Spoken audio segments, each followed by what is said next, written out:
Simple question. Could you have a hidden food allergy? Well, millions of you are walking around with a hidden food allergy that's lurking inside your body and you don't even know it. It took my next guest 5 years to recognize her own hidden food allergy and 5 more years to get a formal diagnosis. Now, she's on a crusade to help you do the same. Elizabeth Hasselbeck. You know her as one of the dynamic co-hosts on ABC's talk show, The View. We have the great honor of being back with President Barack Obama and First Lady Michelle Obama. But while Elizabeth looked healthy from the outside, inside, she was suffering. No matter what I ate, and I had a healthy appetite, it was all of a sudden making me sick. It was cramping, bloating, constipation, diarrhea.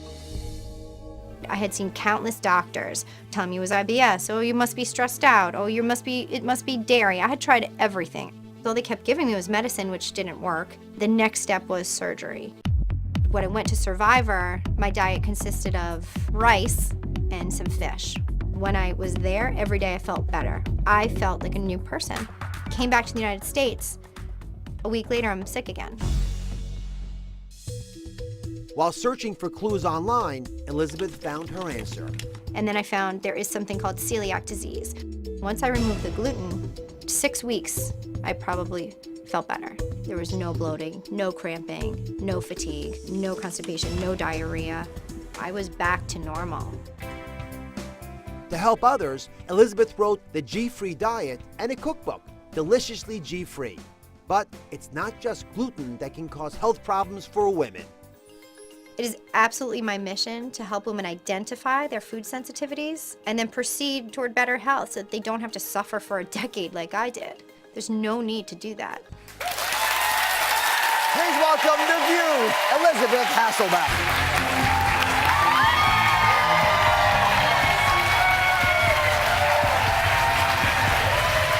I feel so much better now. You look great.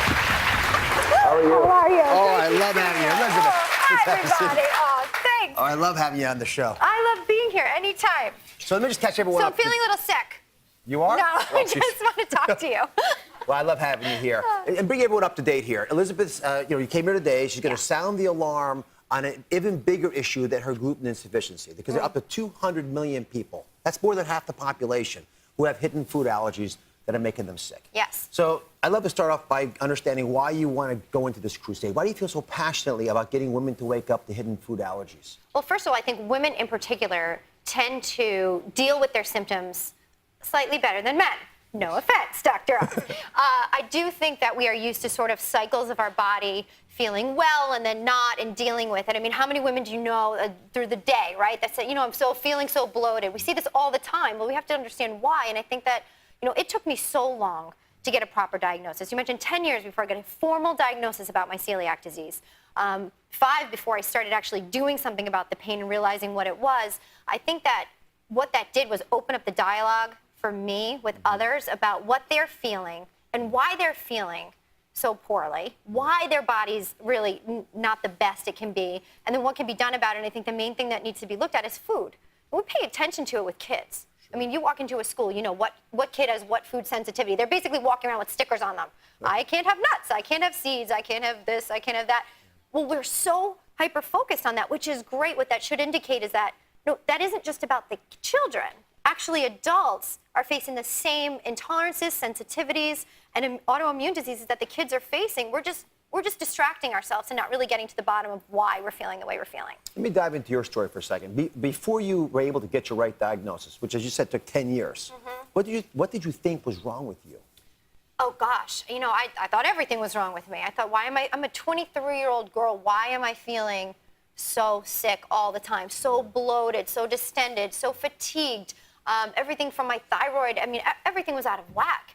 And I basically was seeing doctor after doctor, and they just kept telling me that I had IBS, which was pure BS. It wasn't that. I wanted to know why. It's like going to a physician and saying, I have a headache, and them saying, wow, here's some news, you have a headache. That's right. So, I just wanted to know why. Not all doctors are like you. I've happened to found some incredible physicians. I'm so thankful for the ones that see your whole picture.